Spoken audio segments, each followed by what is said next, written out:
అస్సలాము అలైకుం వరహమతుల్లాహి వబరకాతుహు. అల్హమ్దులిల్లాహి రబ్బిల్ ఆలమీన్ వస్సలాతు వస్సలాం అలా రసూలిహిల్ కరీం. అమ్మా బాద్. అఊదు బిల్లాహి మినష్ షైతానిర్ రజీం. బిస్మిల్లాహిర్ రహ్మానిర్ రహీం. రబ్బి ఇశ్రహ్ లీ సద్రీ వయస్సిర్ లీ అమ్రీ వహ్లుల్ ఉఖ్దతం మిన్ లిసాని యఫ్ఖహు కౌలీ. రబ్బి జిద్ని ఇల్మా. అల్లాహుమ్మా ఫక్హినా ఫిద్దీన్. ఆమీన్ యా రబ్బల్ ఆలమీన్. టుడే హదీస్ ఒక పేపర్ చదువుకుందాం ఇన్షాల్లా. నిన్నటి క్లాస్లో మనం హాషిం గారి మరియు సల్మా గారి వివాహ బంధం మనం చదువుకున్నాం, గ్రహించాము. ఈ హాషిం సల్మా గారు మన అబ్దుల్ ముతలిబ్ గారి యొక్క అమ్మ నాన్న. అయితే అబ్దుల్ ముతలిబ్ గారి అసలు పేరు షైబా.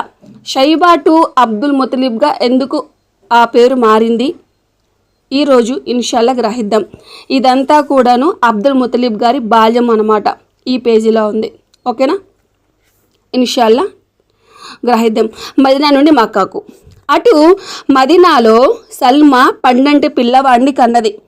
ఆ పిల్లోడికి ఆమె పుట్టింటి వారు షైబా అని పేరు పెట్టారు. షైబా అంటే తెల్లటి వెంట్రుకలు కలవాడు అని అర్థం అనమాట. అందుకే అతనికి షైబా అని పేరు పెట్టారు. కాలం గడిచిపోతుంది. సల్మా భర్త కోసం ఎదురు చూసి నిరాశ చెందింది. షైబా శుక్లపక్షం చంద్రుడిలా దినదిన ప్రవర్ధమానమవుతున్నాడు. క్రమంగా మాటల నుండి చేతులు దిగాడంటే పెరుగుతున్నాడు అర్థం. దినదిన ప్రవర్ధమానమవుతున్నాడు. క్రమంగా మాటల నుండి చేతులకు ఎదిగాడంటే ఎదుగుతున్నాడు క్రమంగా అని చెప్పేసి అర్థం అన్నమాట. మక్కాలో వాణిజ్య బృందం ద్వారా హాషిం చనిపోయిన సంగతి తెలిసిపోయింది.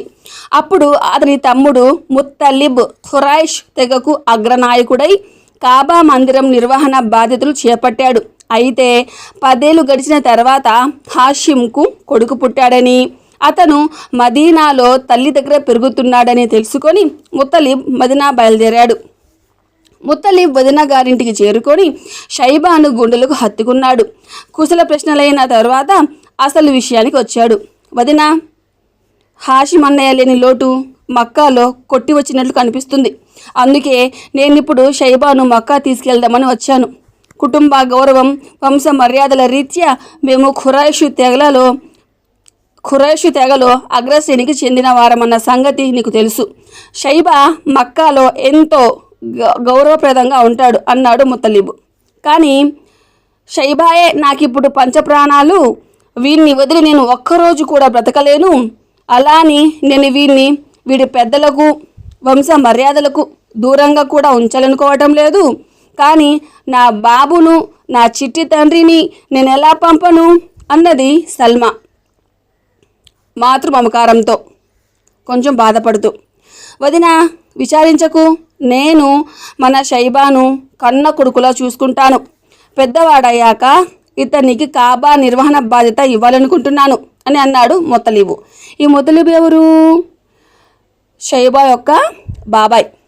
సరే, షైబాను అడిగి చూడు, వాడు వస్తానంటే నాకు అభ్యంతరం లేదు అని చెప్పింది సల్మా.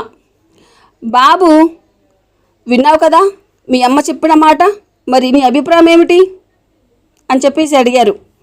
మా అమ్మ అనుమతించినంత వరకు నేను మదీనా వదిలి ఎక్కడికి రాలేను అన్నాడు షైబా అమ్మ వైపు చూస్తూ.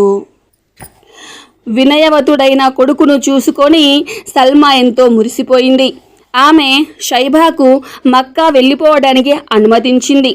ముత్తలిబ్ మదీనాలో 3 రోజులు ఉండి 4వ రోజు షైబాను తీసుకొని మక్కా బయలుదేరాడు. ఒంటె మీద ముత్తలిబ్ ముందు కూర్చున్నాడు, షైబా అతని వెనుక కూర్చున్నాడు. ఈ విధంగా వీరిద్దరూ మక్కా చేరుకున్నారు. ఆ స్థితిలో వారిద్దరిని చూసిన ప్రజలు ఈ అబ్బాయి ముత్తలిబ్ బానిసై ఉంటాడు, ఎక్కడి నుంచో తీసుకొస్తున్నాడు అని భావించారు.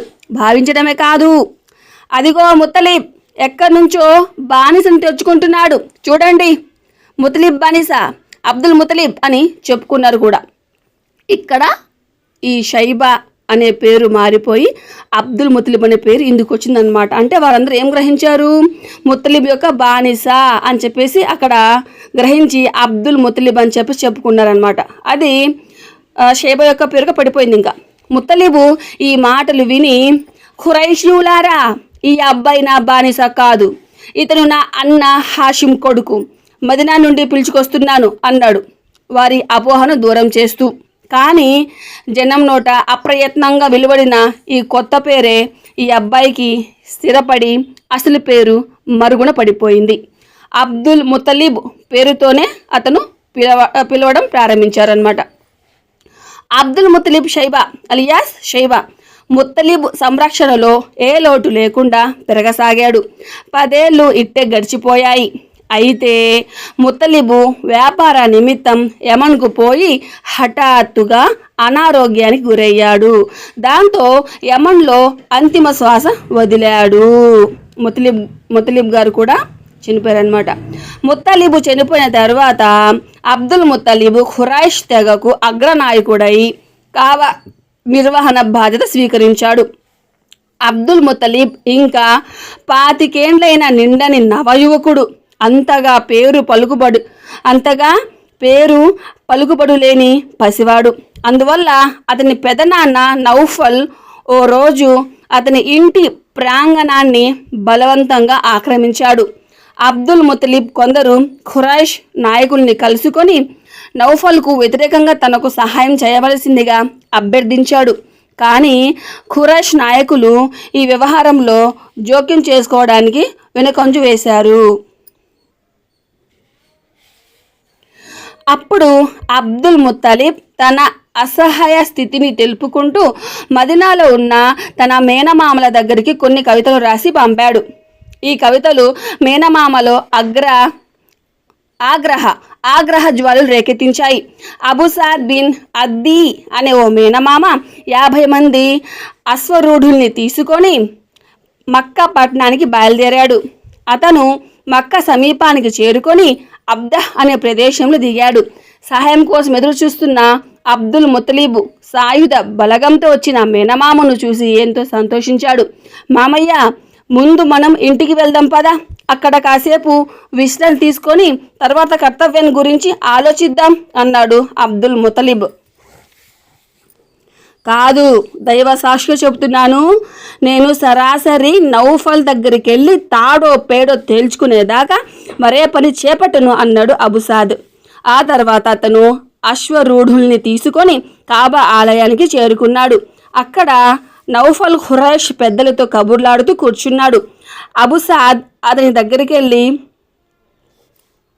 వరలో నుంచి కత్తి దూస్తూ, కాబా ప్రభు సాక్షి, నీవు కనుక నా మేనల్లుడి స్థలాన్ని తిరిగిచ్చి వేయకపోతే ఈ ఖడ్గం నీ తలను ఎగరగొడుతుంది అన్నాడు.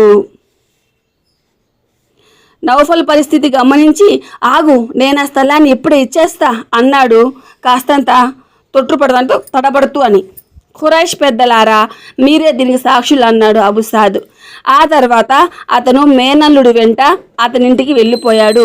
అబ్దుల్ ముతలిబ్ తన మేనమామకు కృతజ్ఞతలు చెప్పుకొని అతనికి అతని సహచరులకు తన వెంట 3 రోజులు ఆతిథ్యం ఇచ్చాడు. 4వ రోజు ఉదయాన్నే అబుసాద్ తన సహచరులను తీసుకొని తిరిగి మదీనాకు బయలుదేరి వెళ్ళారు. సో ఈరోజు ఈ పేపర్ చాలు. అల్హమ్దులిల్లా, ఈరోజు మనకు తెలుసుకున్న విషయాలు చాలు. ఆ తర్వాత మిగతా పార్ట్స్ ఇలా డైలీ ఒక్కొక్క పేపర్ చదువుకుంటూ వెళ్ళిపోదాం. అల్హమ్దులిల్లా, ఇన్షా అల్లా. సరేనా? అది విషయం. ఇలా మనం ఒక హదీస్ కోసం కనీసం 10 నిమిషాలను కేటాయిస్తే మనం ఇన్షా అల్లా ఈ పుస్తకాన్ని మనం చదివిన వాళ్ళం అవుతాము, గ్రహించిన వాళ్ళం అవుతాము, ప్రవక్త గారి గురించి తెలుసుకున్న వాళ్ళం అవుతాము. ఓకేనా? నేను అల్లా దువా చేస్తున్నాను. అల్లా సుబ్హానహు తఆలా మన యొక్క ఈ కృషిని స్వీకరించుగాక. ఆమీన్ యా రబ్బల్ ఆలమీన్. రబ్బనా తఖబ్బల్ మిన్నా ఇన్నక అంత సమీఉల్ అలీం. సుబ్హాన రబ్బిక ఇజ్జతి అమ్మా యసిఫూన్ వ సలామున్ అలల్ ముర్సలీన్ వల్హమ్దులిల్లాహి రబ్బిల్ ఆలమీన్. సుబ్హానల్లాహి వ బిహమ్దిహి సుబ్హానకల్లాహుమ్మ వ బిహమ్దిక అష్హదు అల్లా ఇలాహా ఇల్లా అంత అస్తగ్ఫిరుక వ అతూబు ఇలైక్. అస్సలాము అలైకుం వ రహ్మతుల్లాహి వ బరకాతుహు.